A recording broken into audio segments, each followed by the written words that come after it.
Welcome to another edition of Between the Posts. Tommy Javor here, joined by Jadzilla. Welcome, Jad. Yes, very happy to be here at the Moseley Hotel and happy to chat about footy. Jadzilla, the lady thriller, they're calling you. The biggest attended ladies' day in the history of Salisbury North. I think some photos might even pop up of the girls doing their best work, which is fantastic. And you came over for the halftime lunch, and obviously we host every home game. We hosted Port District's committee and board, and you came over. A couple of the girls said, "Is this the entertainment?" I said, no. One of them said, "I like them hairy." But what a day at Snorth, a huge day. Great, congratulations, ladies, and to Courtney, you put on a great event. But footy, wow, unbelievable game by Salisbury North. Let's be honest. Yeah, it was a massive day. I was there commentating with Big Peter G, and a fantastic crowd, thousands of people. But there was plenty of really big results all around the league, and keen to get into it. And Div 7 as well. Yeah, what caught our eye, I've got pages of notes because there was just so much happening. Look, thanks to all our great sponsors in the RD Jones Group and all the others. Archies, I love wearing my Archies. Yep. They are all wonderful. Thanks to you viewers again for tuning in, whether it be on YouTube or in the segments. But we better get into it, mate. Short, sharp, shiny. Let's hit them hard on this week's edition of Between the Posts.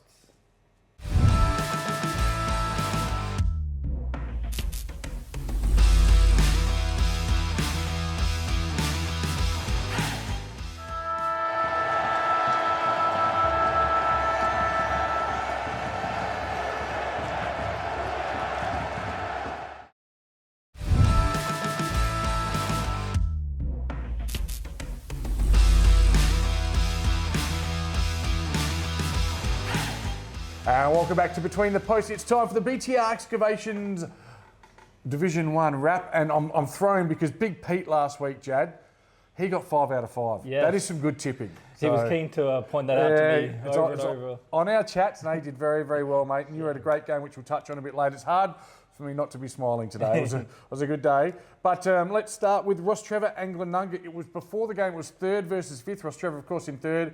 On 9-3, Glenunga to 6.5 wins with Atherstone chasing, and Glenunga just too good.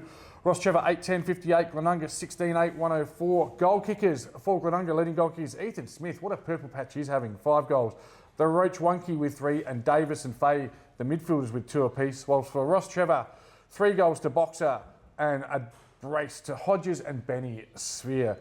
When you look closely at the game, though, Jab, it's interesting. It wasn't all Glenunga's way. At Campbelltown Oval, you wouldn't expect it to be. Scores level at quarter time, scores level at half time, 10 points difference at 3/4 time.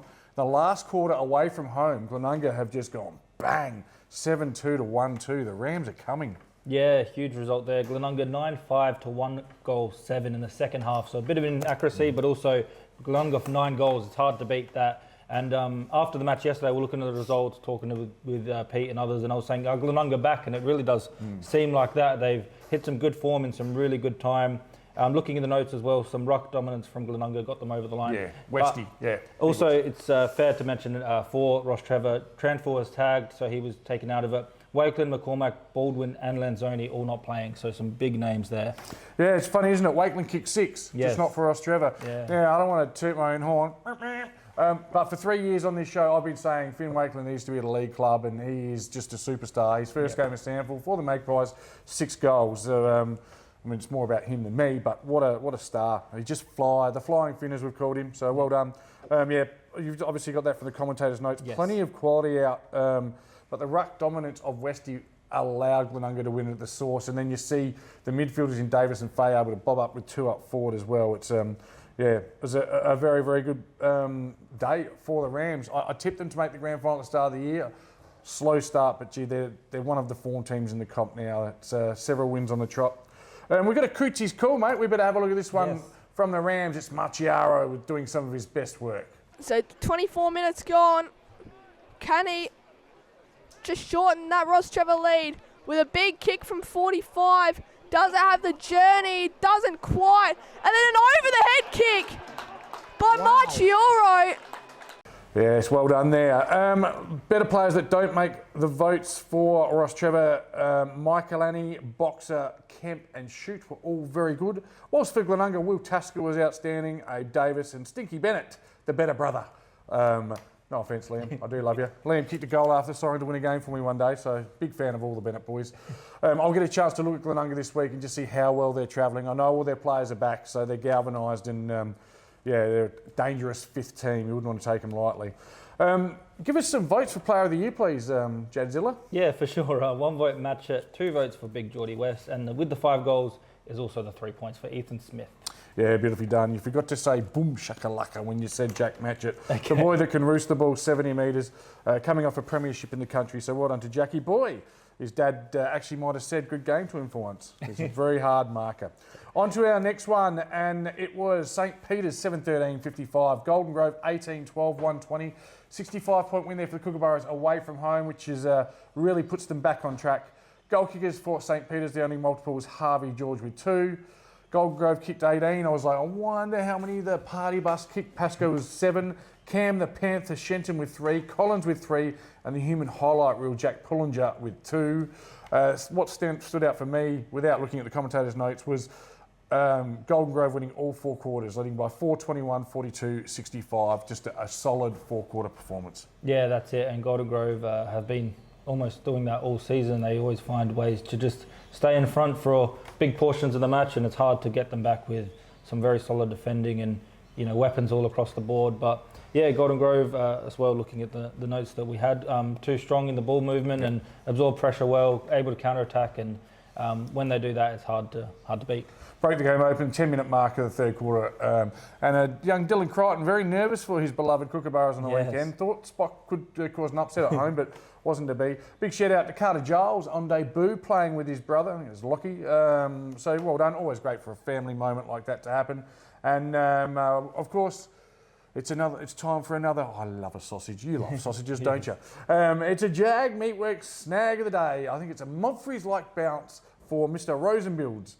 Let's have a look at this highlight. 50 out the back came was Ted Bond. It's going to fall now to Rosenbilds. He might get one. He might. He will. What a bounce. That's a big bender from Jeffy Boy. He's kicked that out of nothing. And you know what? I think that could be the snag of the day. Deal.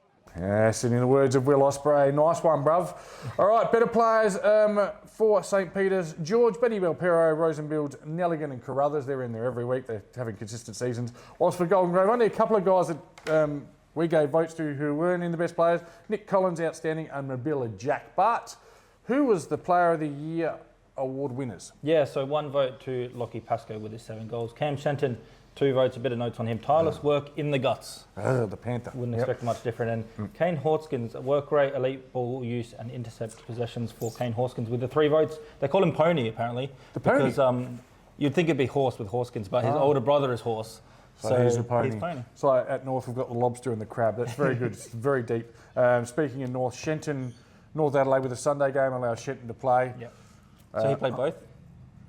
No, he coaches on the Sunday now and can play on the Saturday. Yep. We need to stop having Sunday games to North Adelaide. No, it was good to see him playing well. On to the next one, mate. You were at the game. I'm not going to say too much about it. I will say a few things. I can't help myself. Okay. But it was Salisbury North in second place prior to the game, 9-3. Port sitting on top, 9.5 wins. And the result was a shock to all, let's be honest. No one expected to see a result like this. Salisbury North 17-11, 113. Port District 6-7, 43. That's a 70-point margin. Sitting next to one of the locals, Salisbury North locals, and there was a lot of them there. In the second quarter, he goes, "We're going to win by 70 today." I was like, righto, mate. Actually won by 70. Tyrell Hocking with 4, Tony Hellebauer with 3, and Jake Wagner from the midfield with 2. Port, all individual goal kickers. The scoreboard, again, great reading for Salisbury North because they won every quarter. They led by 9, 34, 59, 70. Probably took real control in the third quarter, and a phenomenal display. Before I throw to you, you're going to comment on the game. Yep. Port obviously had a bit of an off day. Full credit to Salisbury North. Salisbury North sit top, but on 10 wins. It's not lost on the Hawks that last year 10.5 wins didn't get us in finals. So the job is far from over, and you don't want to get ahead of yourself in Division 1. You were there, mate. Take us through it. Yeah, it was a fantastic day all around. Plenty of crowd from both sides. A lot of away fans as well travelled. And Ladies' Day, as you mentioned a bit earlier, there's a lot of good occasion there. But Salisbury North dominated, especially in my opinion after quarter time. They scored 5 goals to 1 both in the second and the third quarter, and that just made the gap way too much. We thought after half time that Port District would come back, the big rev up from Josh Ramsey at half time, but it wasn't to be. They just came out firing the same as they were earlier for Salisbury North.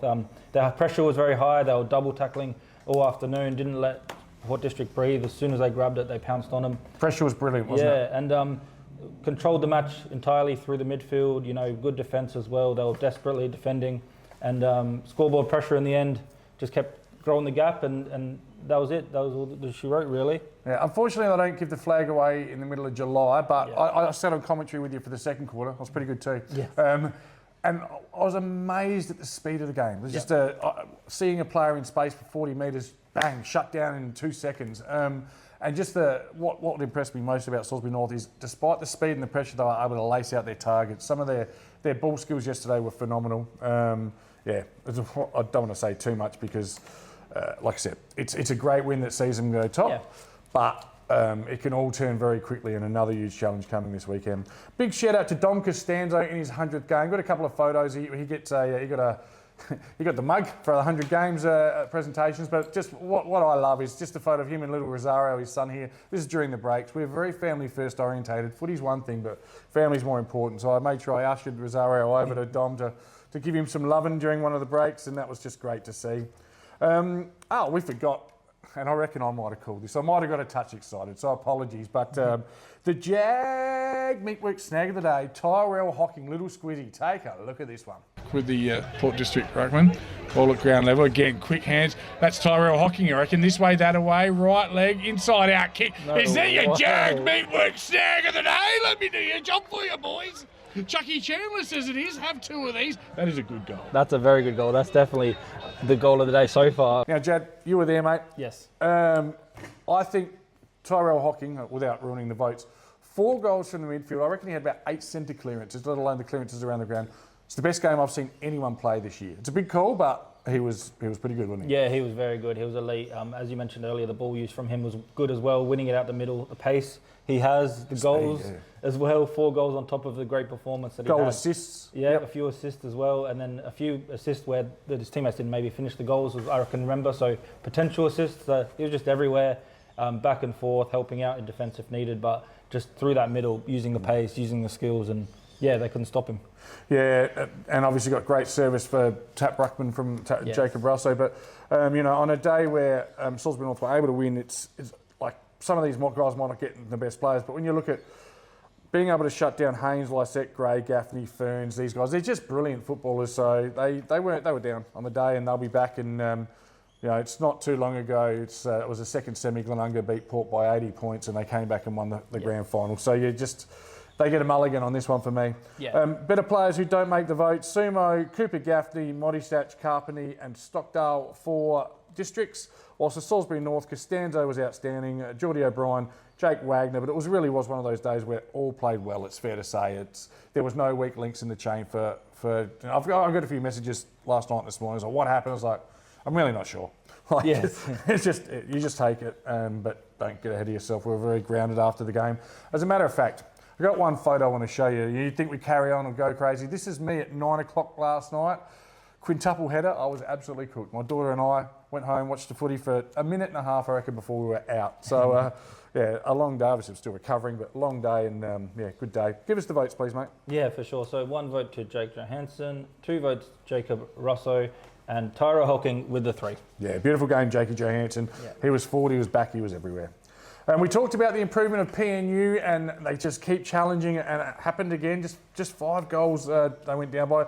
Teacher Gully 13-17-95. Really starting to make a move. Teacher Gully, quite achievers. Payton Minoy Jr. 9-8-62. Goal kickers, Pippet with 3. Also, Archa Parisi. His mum was standing next to us on commentary last week. Yeah. Loves it. Reckons Archa has a real pizzazz about the way he spells it. And Maunder, he's been a great season, kicked 2 goals. Whilst for Teacher Gully, Takano with 4, Pistol Pete with 3, and Brogden Tyre West both kicked 2. Jad? Yeah, so looking at this result, bit of a foreshadowing for later. What caught my eye was it was only 33 points, which was the lowest margin of the whole round. Is that right? Every club, yeah. Yep. So the only team that didn't kick 100 that won as well. I did notice that one. Teacher 95 is not bad though. Yeah. So Payton obviously another loss, unfortunately for them. But just you could see the improvements. They were the lowest margin. They're getting closer and closer every week, and you see those young players come through. Parisi, you mentioned with the 3 goals. Only his second game was a debut last week that I called.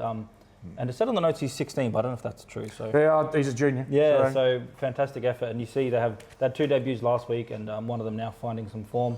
But Teacher Gully, they won the midfield and they had good delivery leading to the forwards, and they just found a way to get over the line. And as you mentioned, quiet achievers. Not too many people talking about Teacher Gully, but they're moving up slowly. They're keeping in touch with Athelston, and they want that 5th spot. Which who knows whether it's going to be Glenunga that could pitch it from or one of the other teams. It's still a long way to go. It was 5 goals in the second stanza for the Gullies that was probably the difference. You mentioned their leading forwards and midfield dominance, but PNU really kept fighting and won the last quarter, so really good signs. And I've said it, maybe not away from home, but at home this year, I still feel like they might pinch one. Better players who don't make the votes, Archie Parisi, the Pip Dog, Dylan Pippett, O'Neill and Scridgemore, but the name best for Paynham, and I spoke to him, Matthew Di Virgilio. He's had a bit of airtime, but I said, how? Why did you play so good? He was inspired by his favourite wrestler, MJF, losing the world title. He was fired up, he was angry, and that one was for you, MJF, so well done to Devo. For Teacher Gully, I know you're a wrestling fan and you enjoyed that. Westy, Cansdale, Takano, Olsen and Persnos were the keys, but didn't quite sneak in the votes. Who did, Jad? Well, Nathan Maunder with the 1 vote for Paynham North Union, so congrats to him. Verrill with the 2, and Takano got 3, so he did sneak in.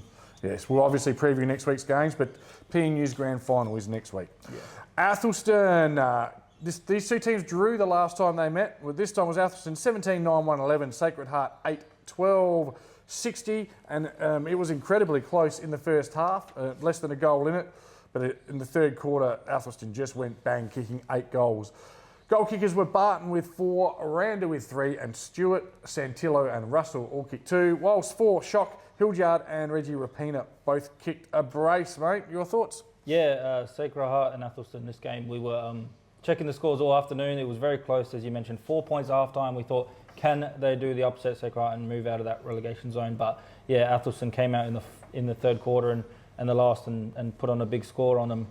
Barton 3 goals in a row at 1 point, so he played very well, as well as Athelston 4 in a row in the third, and they had the speed and the ball movement. Yep. And Sacred Heart, unfortunately for them, still searching to try and get out that bottom 2. It's still a long way to go, but yeah, Athelston get the win they need, basically. Yeah, commentators' notes also say a nice open game. So when you get open ball to some of those really good ball users, Zayton Santillo, Chris Ludovici and these types, Kale and Santillo, they're just weapons and they're dangerous, and they're too good. Really good second half from Athelston. Fair to say disappointing second half from Sacred Heart. If they can put 4 quarters together, they will get themselves out the relegation zone, but not at this stage. Better players who don't appear in the votes for Athelston, Ludovici and Santillo, who I just mentioned. For Sacred Heart, Reggie Rapina, he's having a good year, he's consistent, stands out. Agnew, Maroney, Hildyard and Big Al Colotto.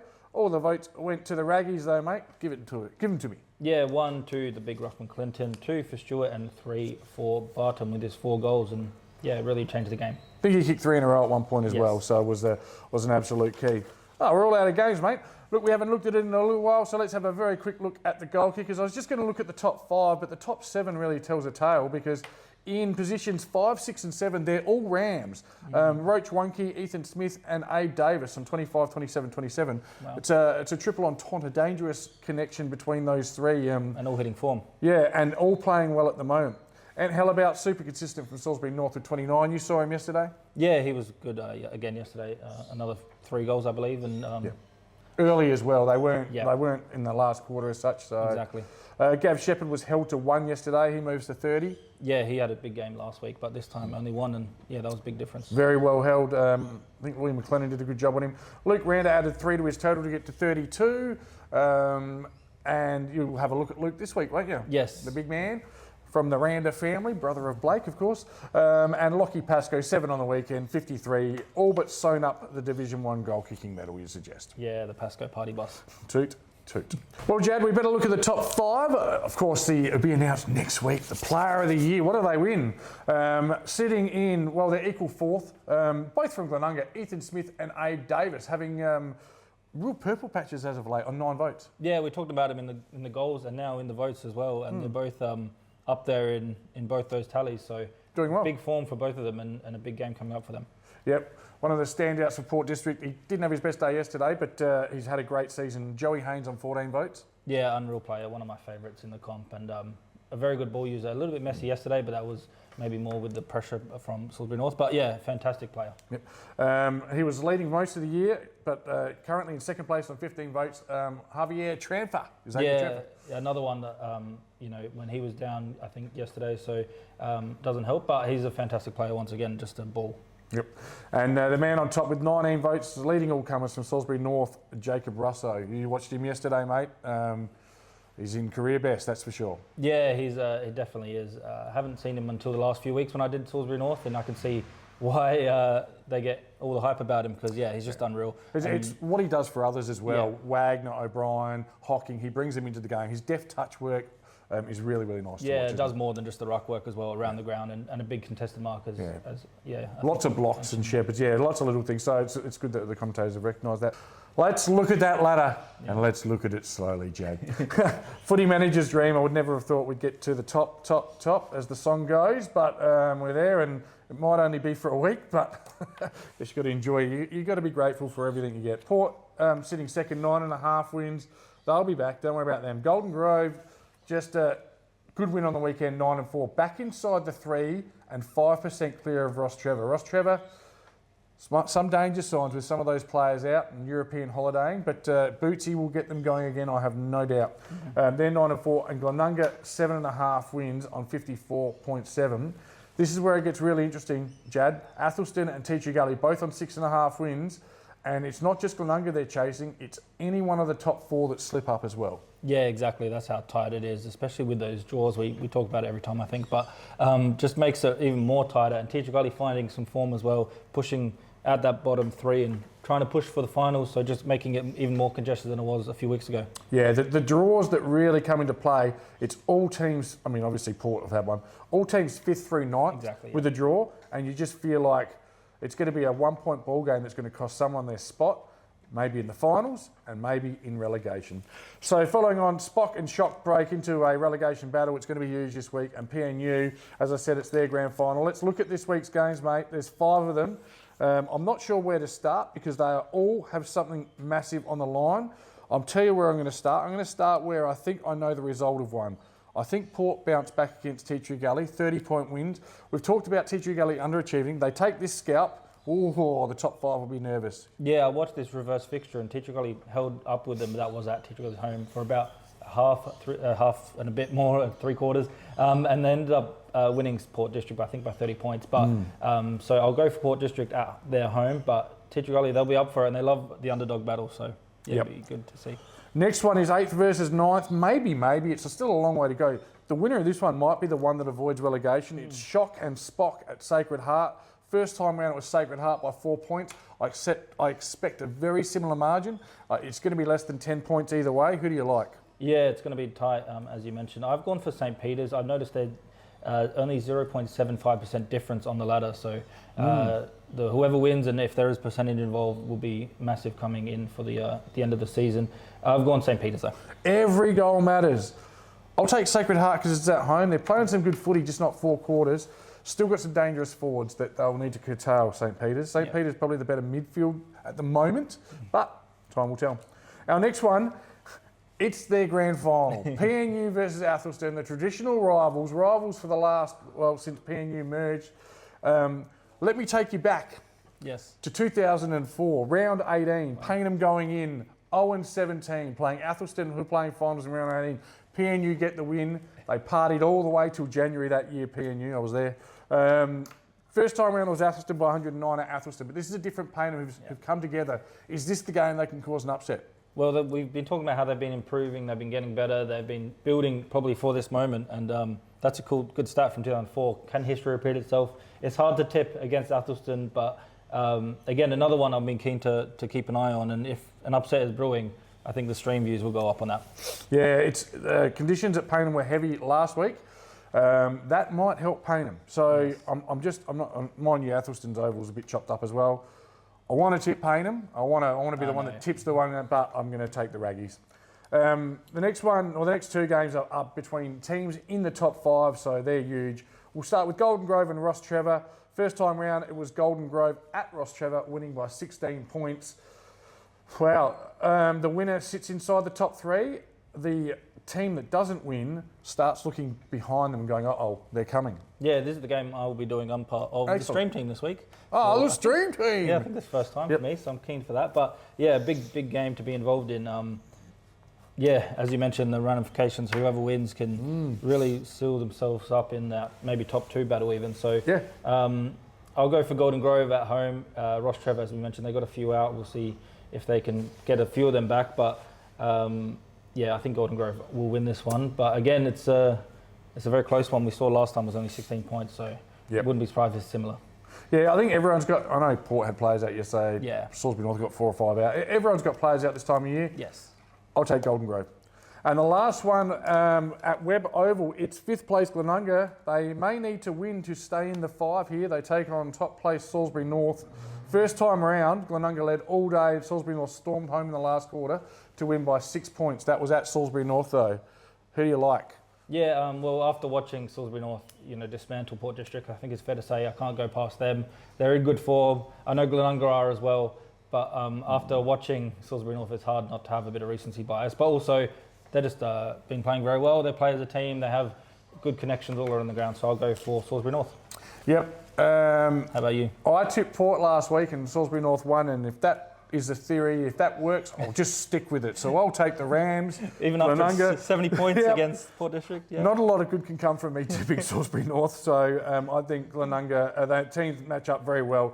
I'd say either way it's going to be less than 10 points. I'll take the Rams in a very, very tight one. Obviously not hoping I'm correct. Yes. Mate, outstanding Division 1 report. Thanks for being on with me. Stay tuned. We're back with more Between the Posts.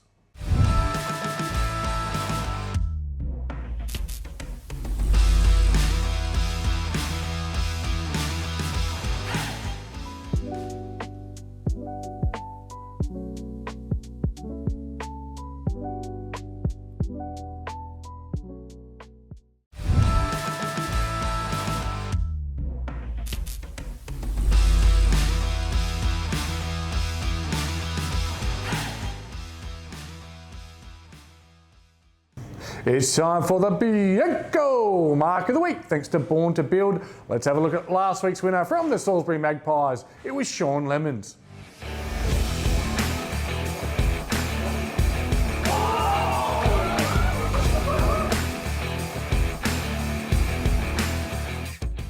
Yes, nothing sour about that, Lemon. Let's have a look at this week's Jack like that. Speaking of Jack, make sure you send it in to him. Let's get those best goals and marks into Jack so you can win your friends a prize. Then you vote with the corresponding emoji.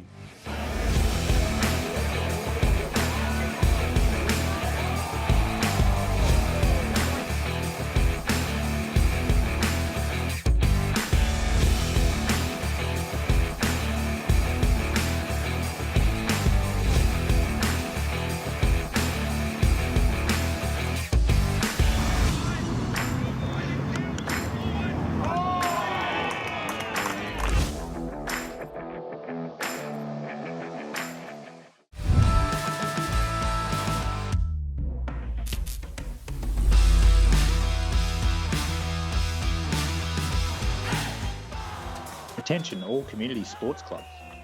Community footy clubs are changing.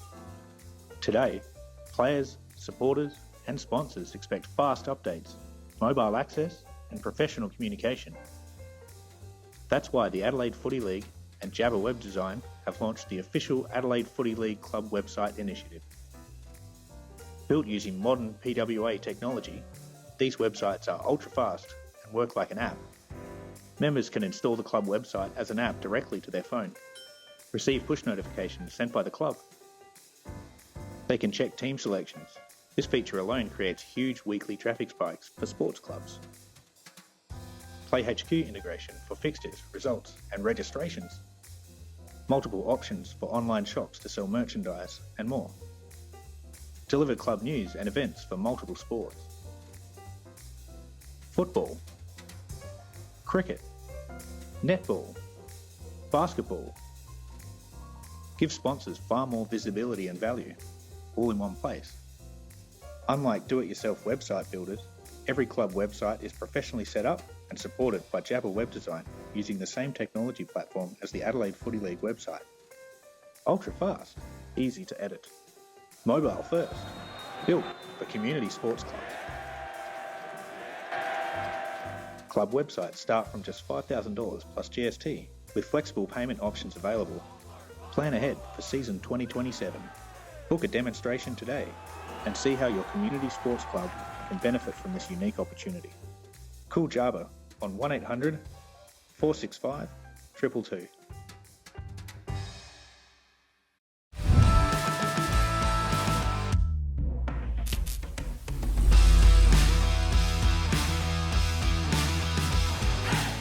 Welcome to What Caught Our Eye, thanks to Sam Doman and Co.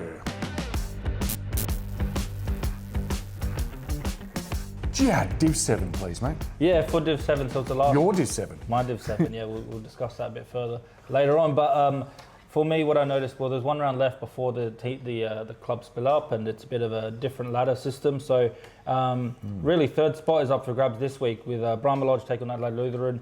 And only 2 points behind them, and better percentage than Brahma Lodge is Hackham and Mitchell Park, who Hackham versus Flinders Uni and Mitchell Park versus Smithfield. So someone could make a big move up the ladder this week. Yeah, huge week. You've looked ahead. As always, I've picked what I thought might be game of the round, or not necessarily battle for top in all cases, but it could be finals or relegation. In Div 7, I looked at a couple of games. Adelaide Luthies are sitting first 11-1, Century United second 9-3. Is it maybe the grand final preview? Well, it was very one-sided. Adelaide Luthies, 24 goals, 9-1-53. Century United, 9-10-64. Max Temmie was their best, and Wilson McShane kicked 4 in an outstanding display. They had a bunch of other goal kickers as well, which we talk about in Div 7. Yep. For Century United, Piddington and Poole were very, very good. But to shout out to a couple of boys, Jackie Vaness kicked a couple in his 50th game. Congrats on the milestone. And Hudson Clues was in the best players in his 50th game.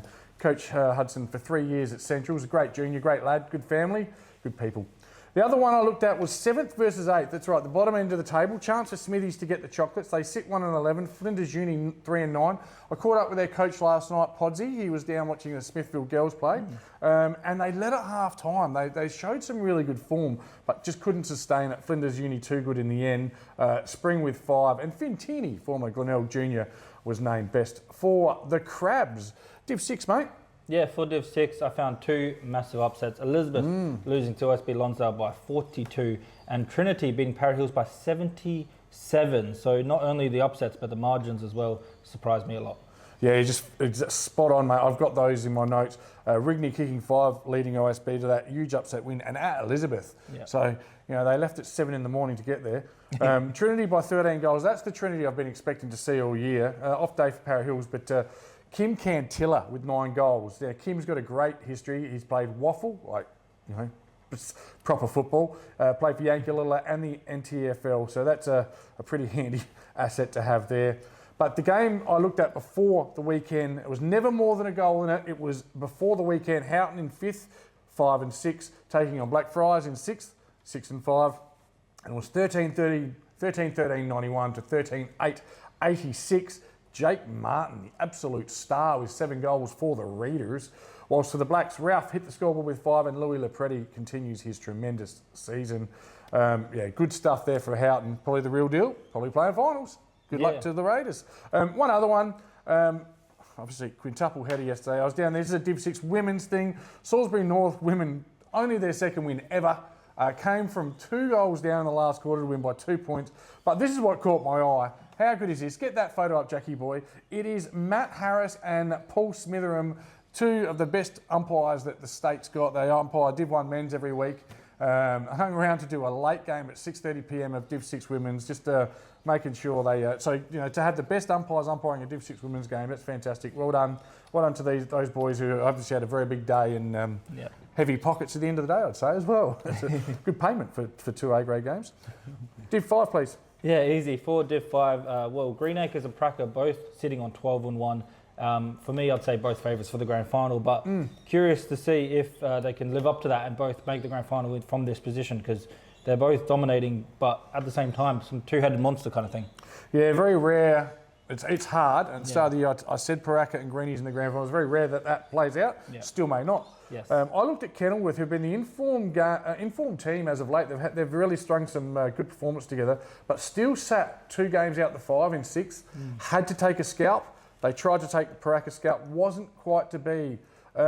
They did lead at every change, but ultimately Paraka too good. 9-7 Kenilworth 61, Brewster the star. Paraka 10-13 73. Shaw kicked 4, that rhymes, and Ben and Tom Miller were the best.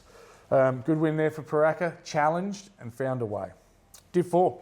Yeah, for me, I noticed, Jeps Cross in 8th, beating Hope Valley, who are sitting in 5th by 38 points. So Coming off only 2 points last week, Jeps Cross. Yep. That is a great rebound and good spot by you. Sorry, yeah, mate. very, very big win for Jeps Cross. Congrats to them, and could have a big impact on the relegation and also the finals going ahead. Another one quickly, Max Marsden with 79 goals for the season so far.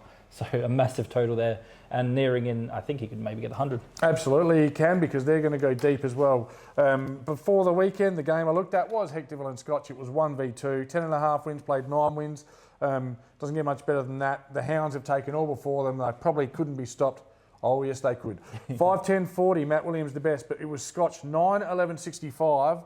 And we've talked about it. All you might have to do is shut down Marsden. Well, they didn't, and no one seems to be able to. He kicked another 6, and Bob the Builder Best was best. It's not his actual name, but Best was. Builder was the best player. It's me trying to be funny. Yes. Not. Well done to Scotch. A true challenger has emerged to Hectorville's favouritism. And I looked at the other end, because again, we own our success and failures. I had Pulteney up in the grand final. They're sitting 10th. I was like, surely they come good. They took on 7th place Morphy Park, and they didn't quite get there. Morphy Park too good, inaccurate, 10-21. Pulteney 10-7, 14-point win. Brett Moriarty the best, and Ben Drogamella playing for Morphy Park. That's a great recruit, premiership player at Barmer Monash. Very good game as well. Harry Baker, the vice captain for Pulteney, did kick 3. Again, strange to see him sitting in 10th on nearly 38%. So they've been competitive all year. Just haven't been able to get the chocolates, the Blues, and I was very wrong there. So there you go. 3rd division. Yeah, no worries. For Div 3, well, I just noticed, looking at the ladder, it's very, very close. Anything can happen, really. 6 points separating 3rd place Foss Camden and 8th place Pembroke. And it's very, very tight, and a win here or there could really make a big difference. But, who knows what's going to happen in Div 3. Yeah, I previewed 4th versus 5th because I looked at it and I was like, well, Walkies, who are red hot, play 3rd place North Haven. I expected the Walkies to win and win well, and they did 108-68, which meant the battle between 4th and 5th, the winner of that was going to be looking at potentially a double chance. The loser potentially reconnects with the bottom 5, which you don't want to do. And my pre-season grand final tip, thankfully they've finally come good. Foss Camden, both teams on 7 and 5, by the way. 11-15, Plimpton 11-8. For Plimpton, Harry Boyle, very good. Norman and Stoddard with 3, whilst Lockie Treadwell, I think it's another Glenelg Junior there for the Phantoms, kicking 4, and Dunn was their best. So these 2 teams, I think, will be around the mark, and they'll be playing some September footy. Not the last time they'll meet this year, I'd suggest. Division 2. Div 2. For me, I noticed Goodwood from 7th beating Prince Alfred, sitting in 3rd spot by 2 points. So a massive win there, and a good result for Goodwood, much needed, and makes them only 2 points from that final battle. And they do have Broadview next week, so another massive game coming up for them. And I wanted to put you on the spot, if that's okay. Tom. Okay, go for it. Who's going to make the grand final in Div 2? Well, we were all over PAC, weren't we? But at this stage, I'm not going to jump off Johnny. I'd say PAC and Old Iggies would be my tip. That's only going to come back to haunt me when I get it wrong. Thanks for that, Chad. I'll tell you who's impressing me, though. Brighton have come good. Geez, they've got some good juniors. I saw one of their juniors play on Thursday at the Bays. Oh, my God, he could play senior footy now. A 39-point win at Flinders Park. Never easy to win at the Reds. Brighton just keep winning. You talked about Goodwood's 2-point win at home in heavy conditions.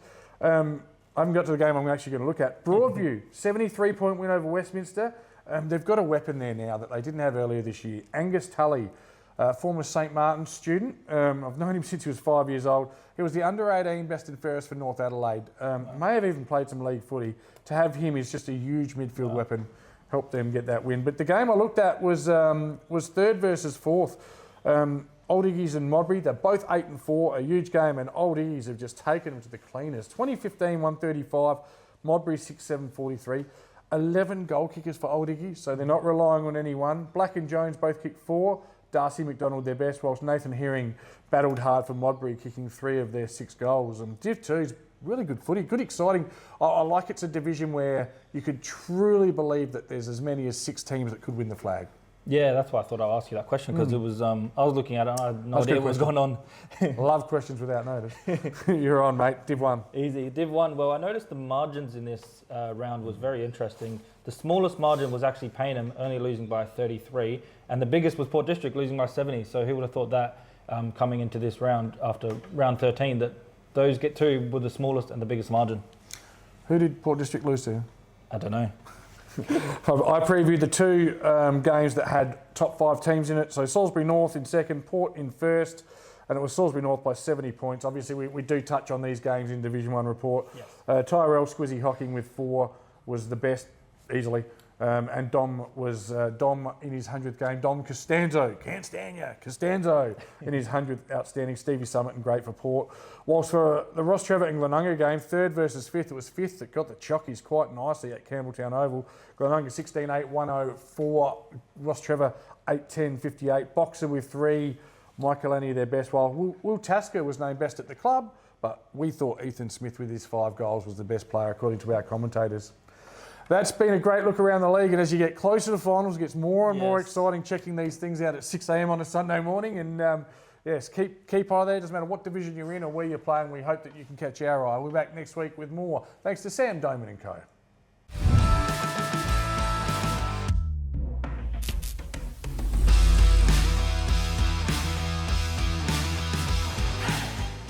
You've seen him around town. He walks with purpose. With only a short introduction, he leaves a lasting impression. This morning, he was a regular guy in a tee. Now, he's fitted with confidence.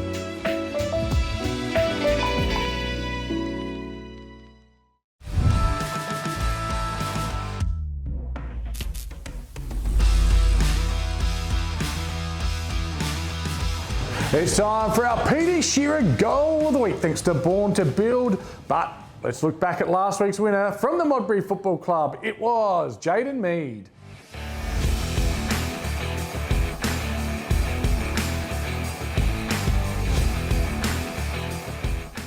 You see it, you send it.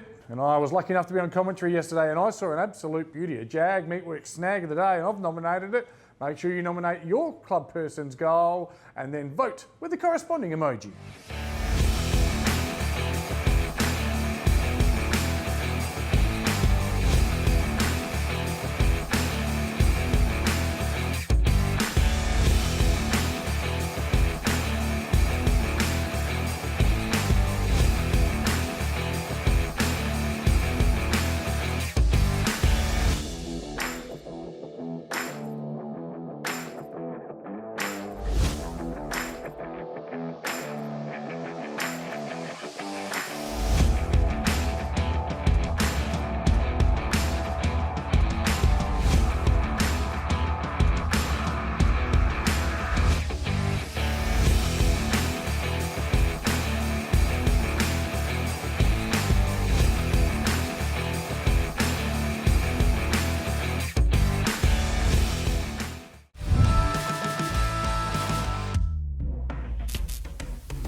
It's time for the Division 7 5AA report with Jadzilla, our expert. Yeah, our expert. You go all right.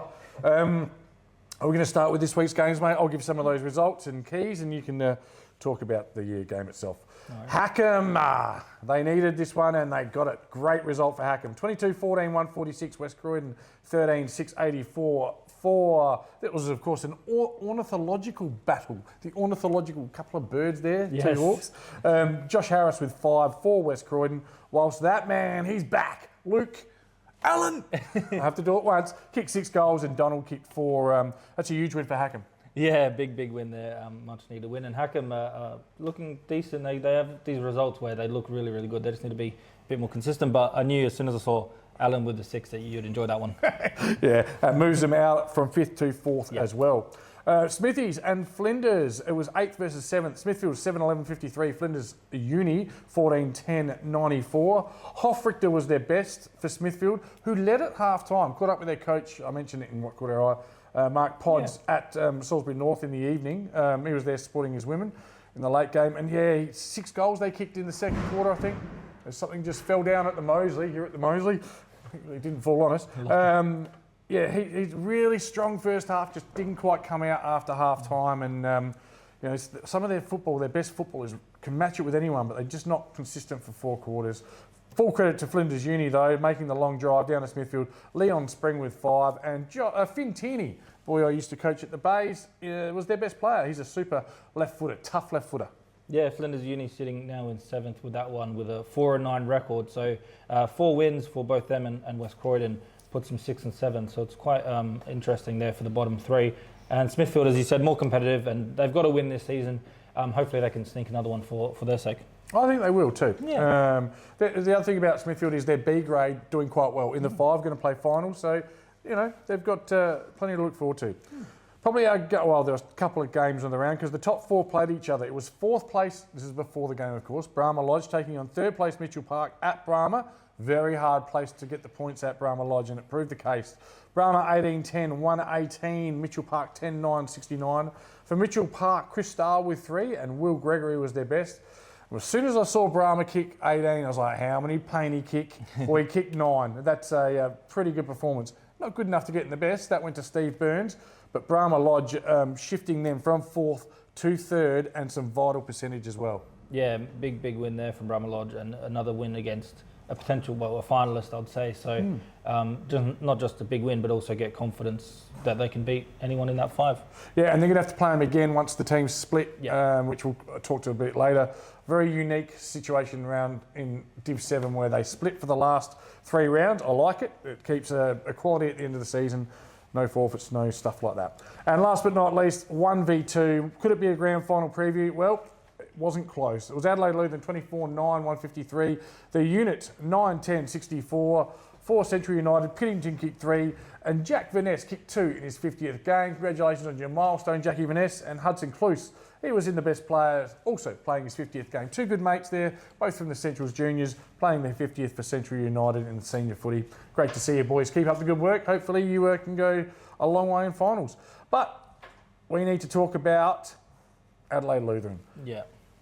A real dynamic set of goal kickers here. Warrior, Curry, Pellenstoff, all kicked 5. That's 3 really good, a 3-headed monster, if you like, and Temi was their best. So Adelaide Lutheran might be hard to stop. Yeah, coming into the round, of course, you see this fixture and you're curious how it's going to go 1v2, but it was not very close, as you mentioned, and Adelaide Lutheran, they look unstoppable at the moment. 12-1 record, and obviously favourites to win the whole thing. Yeah, they certainly are. Well, let's just take a quick look at the goal kickers, mate. Now, there's 3 players on 25, so I'm just going to leave them alone. That man, Luke Allen, who kicked 6 on the weekend for Hackham with 28. He's hit the scoreboard really well. The Mitchell Park boys, Mac Fisher and Sonny McDonald, both with 29. Tommy Swain Atkinson from Century United having a great year on 36 in equal 3rd. Yep. Ronnie Rankin, Adelaide Lutheran, got a bit quiet. I'm not sure if he's had some injuries or not. Still on 36. Ryan Foley, outstanding season, kicking 46 in a team that slid a fair bit. 46 goals is a great effort in any season. And Trent Payne on 65, with finals to come. Could he, maybe, if he can average 5-6 goals a game. Could even sneak 100. Another few 9s will help. 9s will certainly help. The thing is, with that split off after the next round, he'll be playing teams around him. Not saying he has beaten up on the lower place teams, but it's probably easier to kick goals when your team's winning by larger amounts. But having a great season, Payne, he's come a long way. I mention it once a year from the day he left at half-time when his dad was the coach and he did a burnout. Always amuses me. He's come a long way. Great family man. He ran an Auskick for me as well. An asset for Brahma Lodge. Times in best players. I'm going to start from the top this time and work down, mate. Jai Dooley, 13 games, 13 best players. Yep. Favourite for the medal? It's hard to see someone winning a medal from 7th position, but that's a pretty good body of work, isn't it? Yeah, very consistent, obviously, for Flinders Uni and one of their key players, and the coaches love him. Yeah, hooly dooly. Anthony Daish from Hackham on 11. Surprising to see someone with more times in the best players than Luke Allen.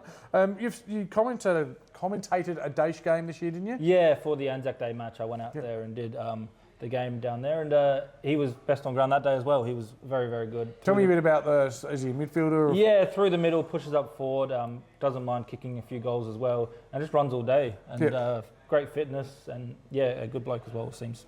After interviewing him after the match. Yeah, beautiful. Wilson McShane from Adelaide Lutheran's been outstanding. In the best players 10 times, 4 goals on the weekend. He's doing very good things. Yeah, him and Rankin have a great partnership. I have a bit of notes about how many goals they've got, but fantastic player. Another good game last week. Yep. Trent Payne, we've touched on already, has been the best 10 players, and 4 players have been in the best players 9 out of 13 times.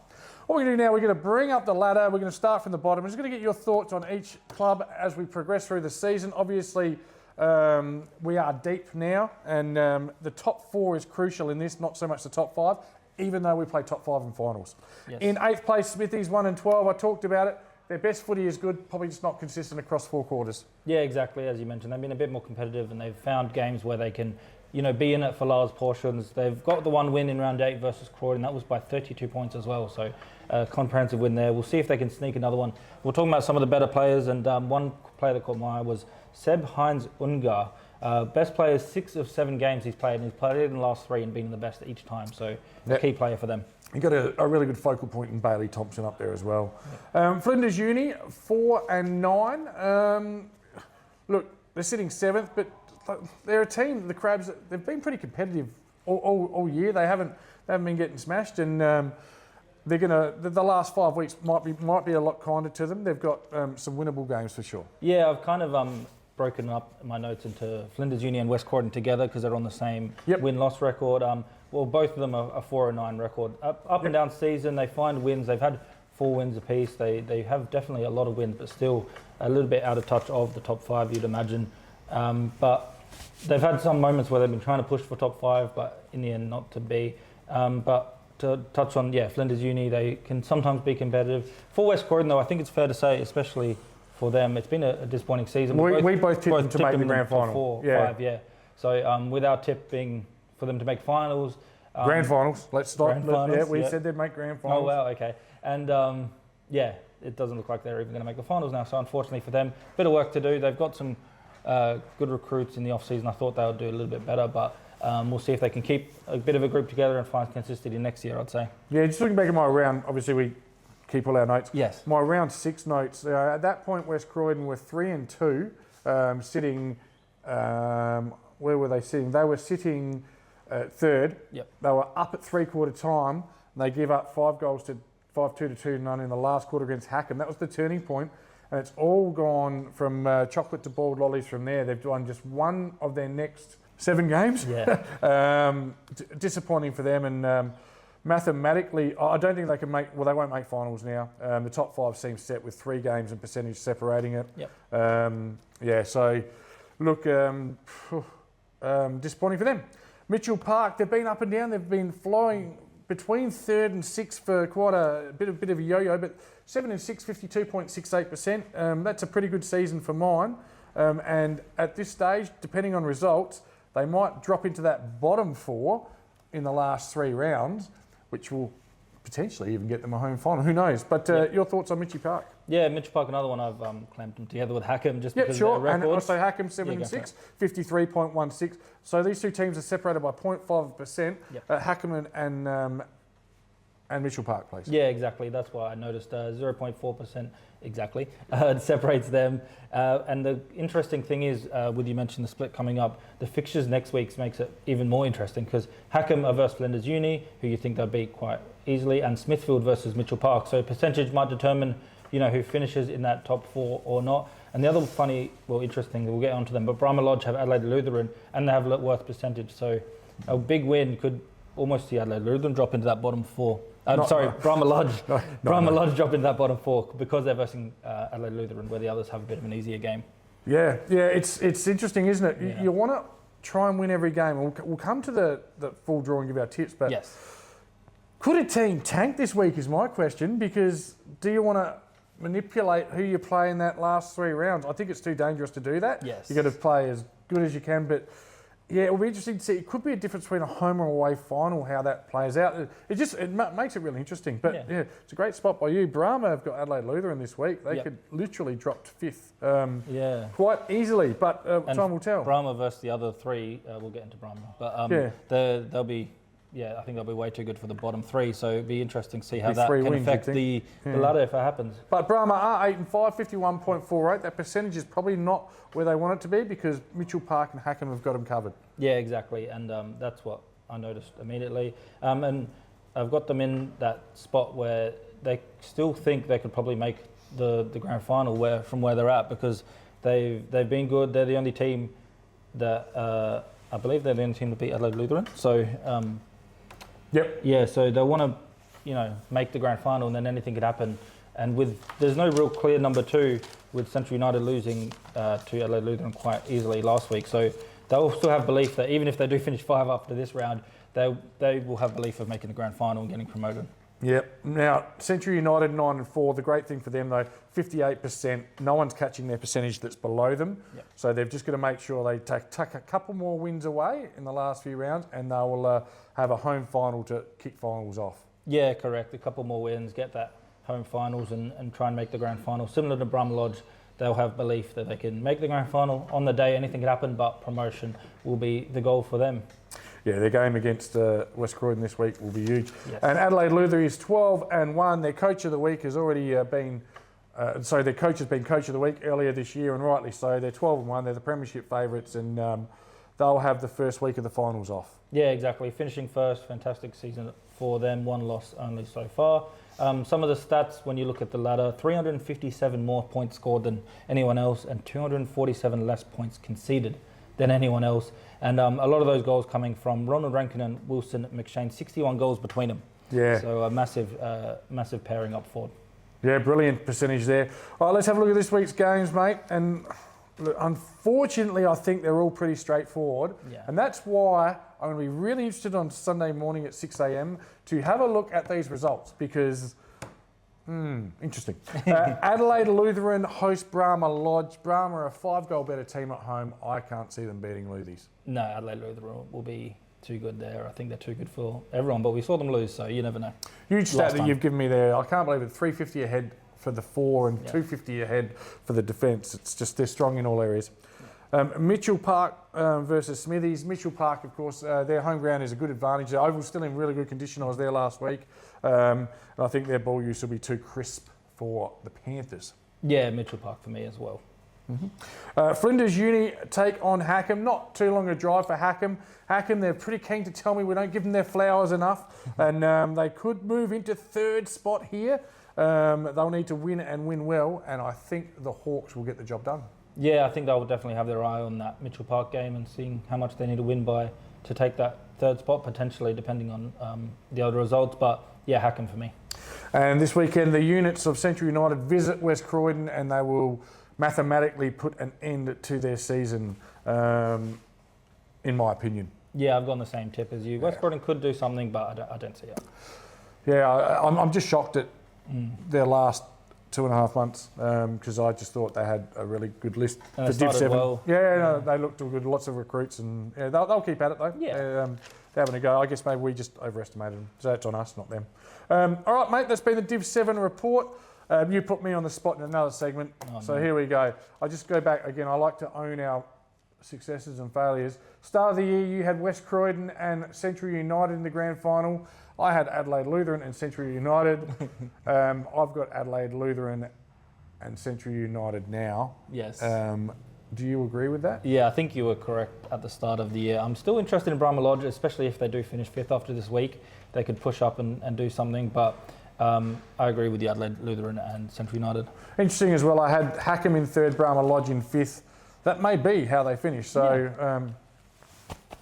well done. Whoopee, what do I win? Nothing. But I'll tell you what I do win. I get to watch some great footy. It was great to see all the Div 7 games streamed live recently. That was awesome. I'll tell you what, these guys, the great thing about Div 7 is if you want to see how to celebrate a premiership, check these guys out. They do it really well. Good luck to all teams. Thanks for watching. We're back with more Between the Posts.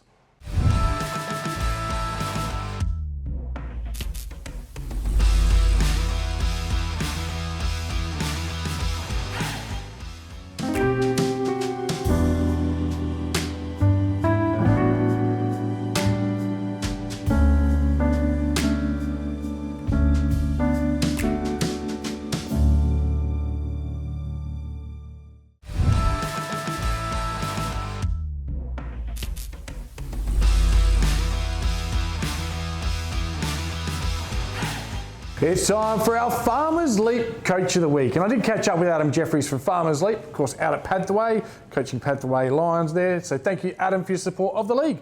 Our Coach of the Week is from Brahma Lodge, Matt Lee. Well done to Matt. A fantastic win on the weekend where they knocked off third place Mitchell Park to take third place from them. A really passionate Tiger man. He's been around for a while now. He's looking to lead his club back to the promised land in Div 7. Hopefully another tilt at a premiership. Congratulations, Matt Lee. You're our Farmers Leap Coach of the Week.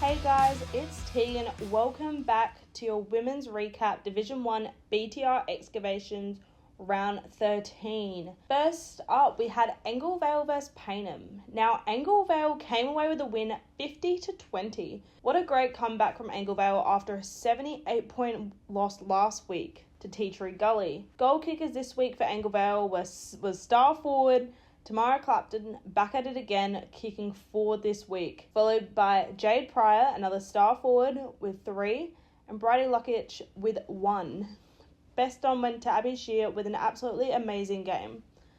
For Payneham, goal kickers were Amy Blandon, Chantel Mitchell, Zoe Proud, Chloe Samuel, all with 1 goal each. Best on for that game for Payneham went to Zoe Proud, and unfortunately for Anglevale, they will be unable to make finals even after a great win. Payneham have a must-win game next week to secure their spot in finals against Henley, so interesting to see how that one will go next week. Speaking of Henley, we have Henley versus Goodwood up next, out at Shark Park. Henley came away with the win, 64-22, and best on, once again, went to their star midfielder / forwarder, Eliza Cooper. Goal scorers were Tegan Dunbar with 4, Ellie Bixter with 2, and then Lara Shahadi, Jess Birchall, Ellie Farrens, all with 1 each. For Goodwood, goal kickers were Zara Dirk with 2 and Alina Seegert with 1. Best on was Raf Lombardozzi, who went full out and put her best on the line. Unfortunately, just wasn't enough for Goodwood, but Goodwood played in an absolutely amazing game, giving it their all. Henley are set for finals, but defeating Payneham next round will boost their confidence going into finals and hopefully give them a winning start that they would need.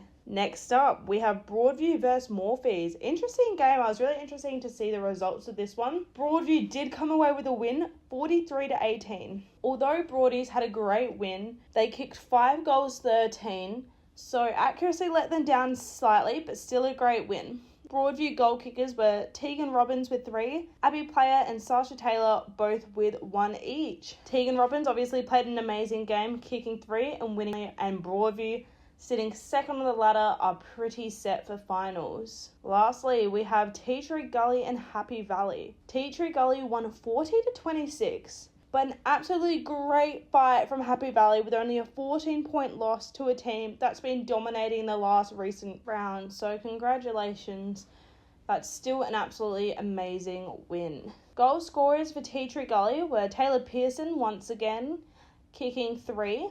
Then Kaya Jaffa, Laura Mitchell, Lillian Thomas, all with 1 goal each. And best on went to Abby Zeprek. For Happy Valley, goal scorers went to Chelsea Kennedy with 2, Ali Bailey and Alana Rochow with 1 each. Michaela Willis won best on overall for them. Now, here's where things get a little bit interesting. Happy Valley does have a chance to make finals if they win next round against Goodwood, and Payneham must lose against Henley in order for Happy Valley to get into the finals. So Happy Valley need to bring their A game alongside Henley if Happy Valley want a shot in the finals. That's all for this week's round 13 of the women's recap. It'll be very interesting to see for Happy Valley and Payneham to see who makes it into the finals. Round 14 is the last round before finals, except for Broadview and Goodwood, as they have an extra game in round 15 while everyone else has a bye. So stay tuned for that one, and I'll see you guys next week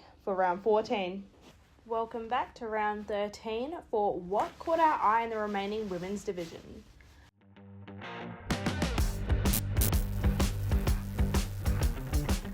First up, in Div 1 reserves, we look at the ladder and the top 4 spots are already set regardless of next week. Now, we look at one of the games, which is a possible finals contenders, Broadview versus Morphees. Broadview in first place, top of the ladder, and Morphees in third. Now, Broadview won by 35 points. For Broadview, Kate Ferguson and Kate O'Day both kicking 2. The Broadview accuracy improving so much over the recent weeks, kicking 8 goals 4, which is an amazing improvement compared to recent rounds. Now, Kate O'Day sitting 4th in the goal kicking competition is an absolute great asset for Broadies in the forward line, and this is something that Broadies really need to help them going into finals, making sure they're as accurate as possible. Now, in Division 2, things start to get interesting. We see Hectorville and Brighton Bombers now tied for top spot. Hectorville are in the lead as they have a much higher percentage, sitting at 72.17, whereas Brighton Bombers are sitting at 59%. Now, Hectorville won 33-7 against Old Ignatius. However, Brighton Bombers did in fact lose against Eastern Park 55-8. A great game by Eastern Park, who are now sitting in third. So an absolutely amazing win, and Eastern Park having this high of a win so close to finals could prove that they are a team to beat. Hectorville and Brighton Bombers are both sitting with 10 wins, whereas Eastern Park is sitting on 9. So it'll be very interesting to see next round if they can get the win. Hectorville playing Hope Valley next week, Brighton Bombers playing Golden Grove, and Eastern Park playing Old Ignatius. So we'll see what happens there, but very interesting and an absolutely amazing win by Eastern Park. In the Division 2 reserves, one game that really piqued my interest was the Brighton and Flinders Park team versus Eastern Park. Now, obviously, we all know the Brighton and Flinders Park team has just had an amazing season with only 1 loss so far and a percentage of 81, which is absolutely amazing. But Eastern Park are sitting 5th and they only allowed them to score 3 goals. So, amazing job by them. And then when we have a look at the goals, Julie Power, absolutely amazing, kicking 3 goals. Every single goal that was scored by Powers. Next up in Division 3, a very interesting turnout. Mitcham versus Westminster. Now, Westminster are sitting 6th, and Mitcham, of course, sitting top of the ladder with only 1 loss prior to this week. But Westminster brought their A game and defeated Mitcham 29-27. Now, a bit of a shocking win, an absolutely amazing win by Westminster, but a bit shocking nonetheless. Now, Mitcham are guaranteed top spot in finals with 11 wins, Glenunga in second place with 8 wins, so they're still guaranteed a spot in the finals. Westminster, we're unsure of, so Pembroke, Flinders Park, Westminster and Scotch are all sitting in 5th place. Very interesting. Pembroke and Flinders Park do have another draw under their belts, So it'll be interesting to see there. Next up in Division 4, we had some big wins this week. So first up, we had Jeps Cross versus Sedum Ramblers, with Jeps Cross coming away with a win 80-0. With Marion versus Loretto, and score was Marion 101-0. And Plimpton versus Pulteney, obviously Plimpton undefeated this season, 90-2. We also had Adelaide Uni versus Salisbury North with 34-13. In terms of the ladder and in terms of finals, Plimpton obviously are going into the finals, undefeated all season and a percentage of 92. Adelaide University with 11 wins, Salisbury North with 8 wins, and Marion and Pulteney both have 6 wins each. Only thing separating them is their percentage. So Marion sitting on 47% and Pulteney sitting on 42%. So easily spots on the ladder can change depending on next week and how many goals are kicked. Jeps Cross are sitting in 6th place with only 5 wins. But if they win next week, they can still get into the finals as they have a higher percentage than both Marion and Pulteney with a percentage of 48%. So really close there. In round 5, a very interesting game, Edwardstown versus Walkerville. Edwardstown came away with a 3-point win, winning 35-32. Now, Walkerville is sitting second on the ladder, and Edwardstown are sitting third, but an amazing win by Edwardstown, and it'll be interesting to see if they face off again in finals, and if the score is different, only a 3-point win, Walkerville can easily come back and win the next game. Lastly, in Division 6, we saw West Croydon Edwardstown face off. Now, Edwardstown are sitting 6th and West Croydon sitting in top spot on the ladder. Now, one amazing thing from this game, Susan Mount Stephen kicked 7 goals. That's right, 7 goals for West Croydon, bringing her season total to 50 goals.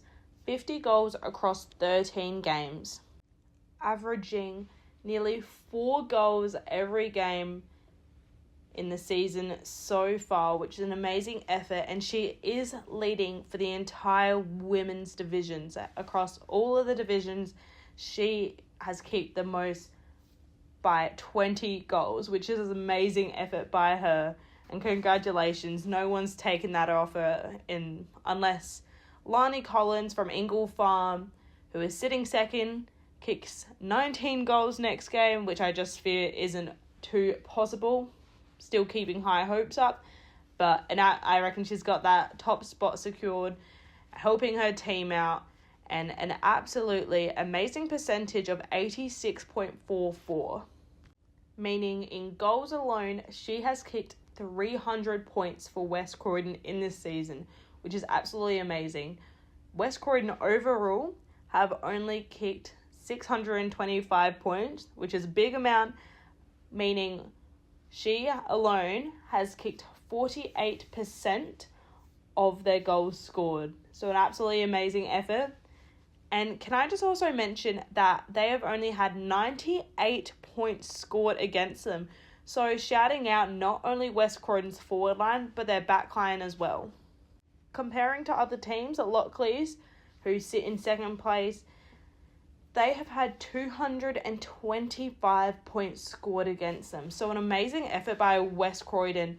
And the fact that their defence is that strong, they can lock it down and keep it out of their opposition's forward, is just absolutely a great effort all around. That's all for this week's of What Caught Our Eye. I'll see you guys next week where we can have a look at who's making it to the finals.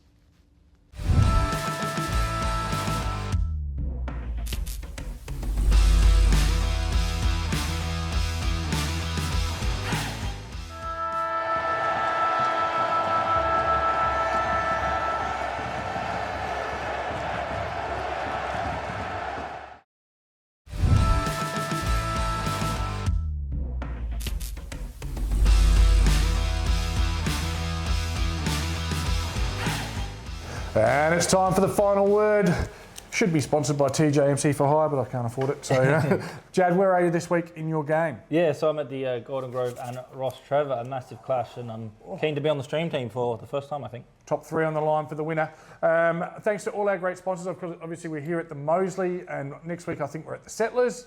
And to all our other sponsors as well, you do a wonderful job, and we could not exist without you. All the sponsors of each of the divisions as well. Yep. Brilliant. Of course, 5AA doing your Div 7, BTR doing my Div 1, and everyone else has got their own sponsor.